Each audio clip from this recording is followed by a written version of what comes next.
everybody. Welcome back to AWOK Talk. I'm Brick Something, and over here we've got Adam from Highly Articulated. No, it don't matter. Whatever. We're gonna leave that in because we're dorks. Hi, welcome back to AWOK Talk. We're doing a special episode today. We're gonna sort of hit pause on the talk about the comic books because we kind of want to peel back the pages a little bit and dig into the credits and actually bring one of the creators of the Animal Warriors of the Kingdom comic books. So we've got Utama Prastha. Is that right? Yeah, that's right. Utama. You can call me Tom. So Tom, welcome and thank you so much for joining us. We are a world away. Why don't you let folks know where you're at? Yeah, I'm currently in Jakarta, Indonesia. I'm about 12 hours from you guys. In the future? Yeah. I'm in your future. That's right. That's right. So does it get any better? Yeah. Okay. Hey, we're really excited to have you here, Tom. Sorry. Because we've been talking about the comic books. We've been digging into the lore, but we are both Brick and I just absolutely massive fans of the art, and that's down to you basically. So we're happy to have you here. We're gonna ask you a few questions, some really hard hitting deep dive questions. You might want to have some water in case you start sweating. Why don't you go ahead and start us off then, Adam? Let's go back. Sure. Yeah. Let's roll back the years. Young Tom, getting into different things, finding out what he loves about the world and culture and stuff like that. How did you get into art? Like, what sort of pulled you in? It's an interesting question, actually. I've been heavily fascinated with comics and action figures since childhood.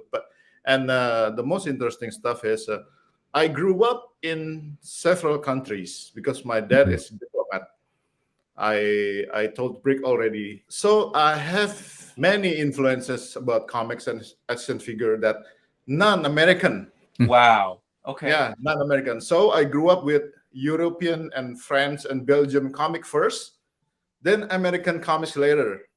I know Tintin, I know Asterix first, then X-Men and Punisher. Okay. That would be the prominent differentiate about me and my fellow artists or creators maybe. My father wished me to be a diplomat like himself, but I rebelled and I jumped myself into an advertising world during my teenage and my young adult years. I grew up in the Philippines, which is Brick's homeland, motherland, right? Yeah.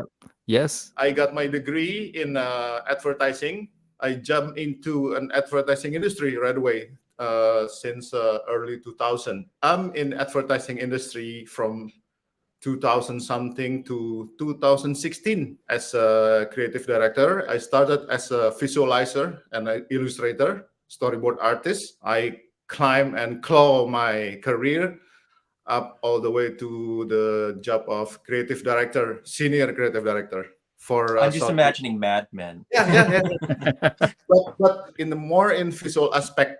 Mad Men is more in copy and strategic aspect. If you're familiar with an advertising industry, the word of advertising industry is needed us to be versatile in many aspects, in writings, in drawings, in photography, in also producing commercial and making a strategic plan for a brand or for a product. So I learned a lot in the advertising industry for more than 15 years before I decided to divide my path while I'm still doing an advertising job. I also took a freelance job as an illustrator. That's where I snatched a illustration job from Marvel and from Warner Brothers. Then jumped several years during the height of pandemics. Maybe mid 2021, Jason contacted me and asked me to do a small illustration for his first AWOK figures, the small one. So he asked me to do the headshot of each characters for the packaging. So Jason asked me to do a series of a headshot illustration of those early version of the figures right there. If I'm not mistaken, I did about 20 headshot, around 20, around 20, 15 or 20 headshot. Some are used, some are discarded. Okay. Yeah. So were they of different characters that weren't used, or just alternate versions of the same characters? We have some alternate version of Pale, and I see. with this version of Pale and that kind of version of Pale, and maybe two version of Hannibal and two version of Kali. Probably that's in the past now, you know. That's like yeah, that's on 2021. Okay. Probably about that took me about 3 weeks maybe during the April or May in 2021. After this project, Jason asked me to do a series of promotional posters for the figures.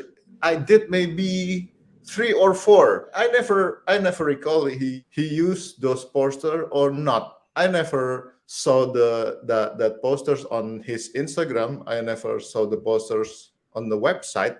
And those were all for this original, the 4-inch line? Yeah. Got it. Okay. Yeah. And just to pause really quick and maybe go back, you mentioned that he contacted you. Do you have it? Did he ever let you know how he sort of found you, or? He found me after I did a He-Man and Lion-O post in Instagram. There you go. Presumably he'd been following you, just maybe a fan of your work. Was he talking with you in general even before, or was this the first time that he'd sort of got in contact with you? No, I don't think that we have a previous conversation or interaction before. He DM me. He just DM me. Hey, I like your He-Man and Lion-O stuff. Can we discuss about the possibility of you doing a series of headshot for my action figure? Oh, wow! You have an action figure series? Yeah, I did my action figure series, man. Can you help me? Oh, sure. Just like that. That's fantastic. That's great. Just like that, man. First off, I don't want to gloss over it. This is amazing. You know, and I think if I were Jason, I get it. Adam and I have talked a lot about the comic books and kind of talked about the influences that we see aesthetically and in the story. And so knowing, you know, where Animal Warriors of the Kingdom goes, especially, of course, with the Thundercats, but just this notion of like these legacy 80s cartoons, the sort of fantasy of it all, the swords and the I could see how he'd be particularly into this, especially knowing that it was for the headshots, because your faces are fantastic. The expressions, there's a lot going on behind this face and this face, right? Now going back just a little bit, you mentioned that like your sort of first exposure to comic books and things like that was European, right? The French stuff, the Belgian stuff, so on. What about cartoons? You've got the Lion-O and He-Man there. Were you exposed to the American cartoons early, or did you see the European cartoons as well? Because as soon as you said that, I went, of course, these look very, very European, and I just hadn't even thought of that. Did the cartoons sort of come with the comic books as far as, you know, getting into the American stuff? The cartoons and the animation series came the same time as my exposure to European comics. This is what happened with you guys in the States or Canada or Western Hemisphere. You watch the cartoon series, then you got the toys, and you can get the American comic, right? But that didn't happen with us here. We got more European comic, but we got also American animated series. So it's a different exposure. What happened is a different exposure. And at the same time, we have an animation series from Japan, anime. Then tokusatsu, the costume, the Kamen Rider, the I forgot what you call it. The Voltus 5. The Voltus 5 is big kid. I was going to say, if you're in the Philippines, Voltus 5. Voltus 5. From the comic, and you mentioned Tintin, but like, were these was Incal and Jodorowsky's work and maybe Mobius, like, were those the kinds of comics you were looking at? Yep, Tintin, mostly Tintin and Asterix. It's interesting because, you know, Tintin is very simplified forms, right? Very different, not and then the reason I went to this was because there's something about it's almost a mix of, I guess, sort of like American action comics, but the faces are very much in that sort of a little bit more animated style, if you will, and more expressive curves and everything. So that immediately, when you said that, this is where my brain went. Yeah, I hear what Adam's saying, like there. Oh, absolutely, absolutely. It's weird because I never thought of that, right? I was just sort of thinking, like, as soon as you mention, you know, European comic books, and then mix that with sort of 80s American cartoons, you kind of understand, you know, how that soup was made, right? Like you can now pull the ingredients out of it a little bit more. We wanted to know, like, are there any particular artists that you were influenced by? So after my exposure with European comics and early 80s American animation series, then on my junior high school year, the first time I got exposure to American comics is Jim Lee X-Men, then Art Adams, and maybe earlier than that, maybe I also influenced by Frank Frazetta. That would be mainly my major influences. I could see Frazetta in the framing and in the posing of some of the. Yeah. He definitely looked at the anatomy, but he didn't sort of get locked into that. If bones needed to bend a particular way to look more dynamic, he did it. And I see that in your work. I'm like looking at this, reminded of, like, you know, going up against the void, or some of those battle shots and the poses, and then the anime influence. Because Brick, you and I actually mentioned that about several frames, where there's frames, you know, action frames, where you kind of eliminate the background, and it's, you know, lines, it's pure expression. The background isn't important anymore. You know, two things are clashing, and it has a very manga or anime feel to it. So we kind of guessed a lot of this and totally missed some other stuff, which is kind of fascinating.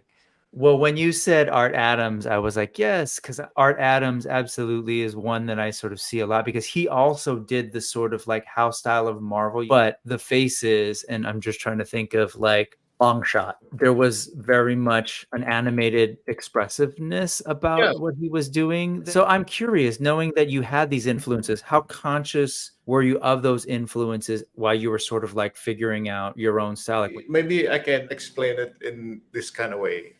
When I draw a face, I try to mimicking Art Adams. Okay. Okay. Yep. When I draw an action pose, I try mimicking Jim Lee and John Byrne. Okay. Yeah. But the whole framing, it's gotta be felt like a movie frame. I was gonna say Frazetta. Like Frazetta. Okay.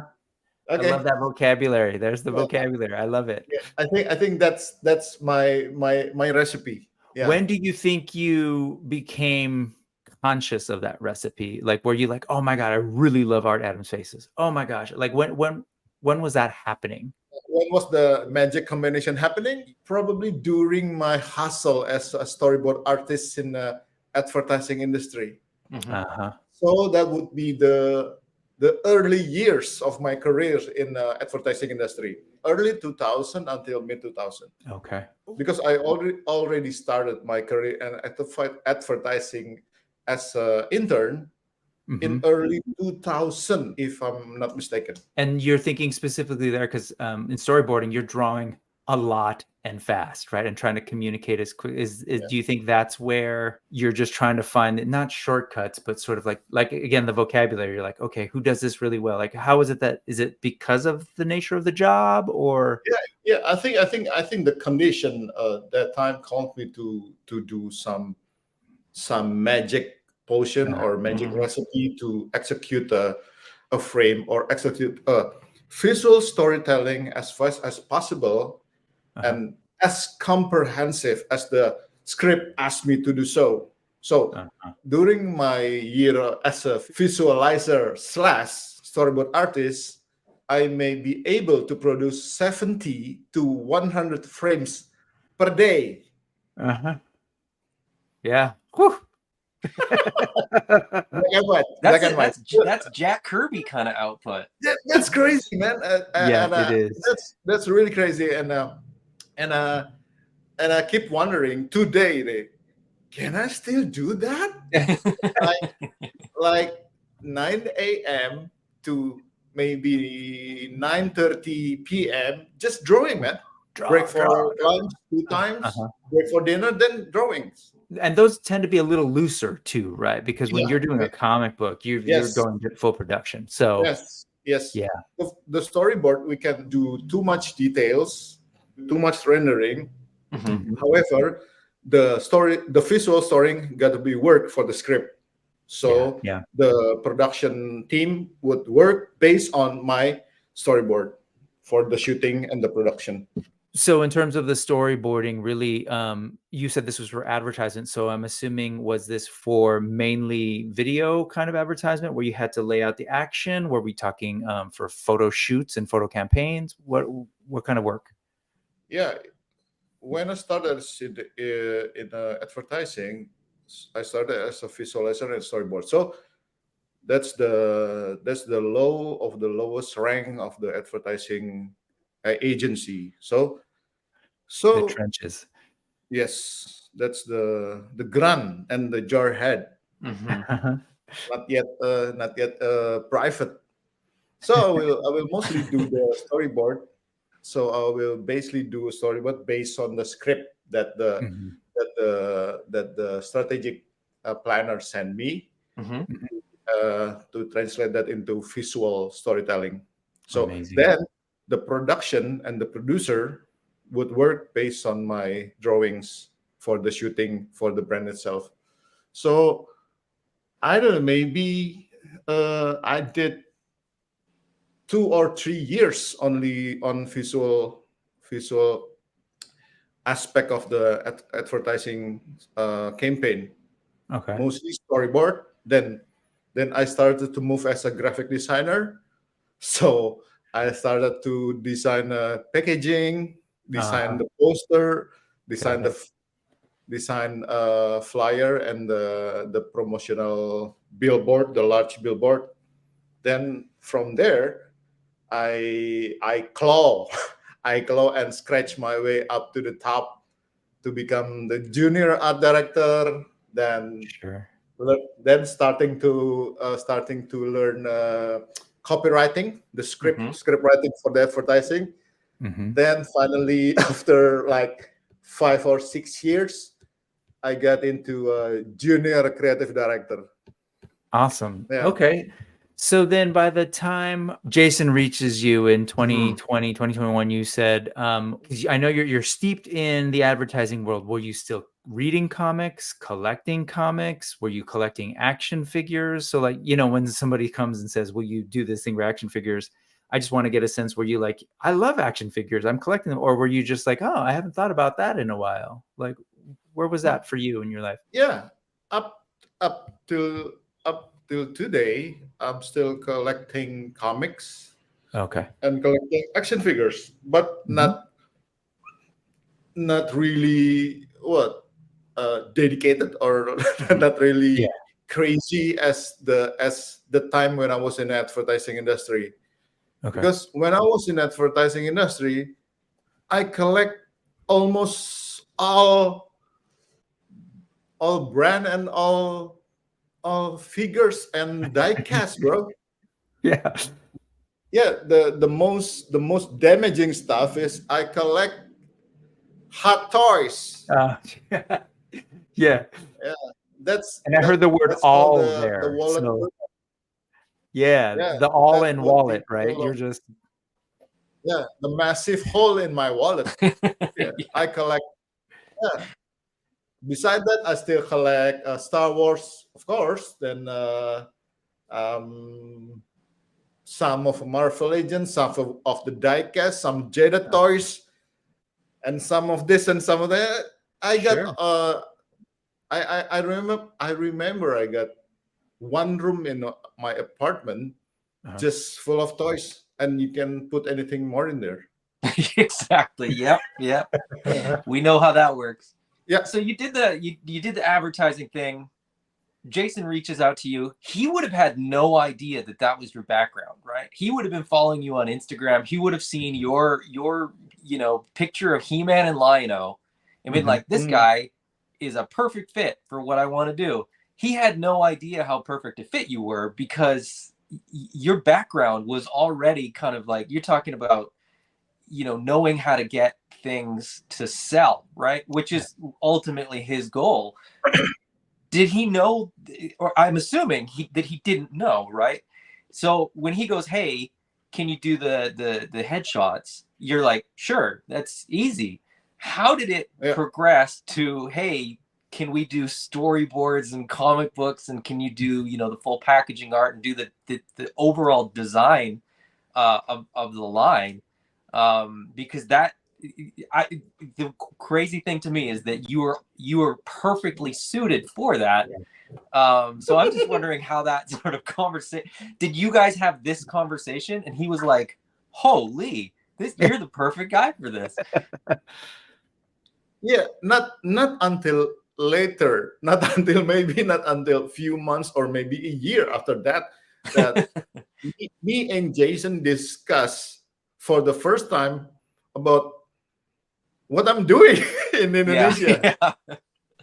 Then Jason got really Jason just really realized that, oh, you're in the advertising business and you've been handling this visual side of advertising for such a long time. Yeah, I did. Then from the headshot, it's not long after headshot, Jason explained to me his plan for the Kickstarter project, the Primal series. So he explained about the Kickstarter. That was the first time that was not the first time I heard about Kickstarter, but the really hands-on experience involved myself in a Kickstarter project. It was with Jason. So beginning with, he asked me about designing some figure, 1 figure, 2 figures, 3 figures, suddenly become 20 plus figures for the yeah. And let's go ahead and unpause me so I can let you know that this is just part 1 of this awesome interview. Sorry to give you a weird little cliffhanger, but that seemed like a really good place to stop. We totally learned all about Utama's background, how he got involved in AWOK. Now we're starting to see how he got involved in designing the toy line. Trust me, you're going to want to come back for part 2. That'll be uploaded here on the channel pretty soon, so just make sure you subscribe, hit that notification button, and definitely look for my little posts in the community panel so you don't miss out on part 2. Okay, how do I play the rest of this? All right, folks. Have a great time.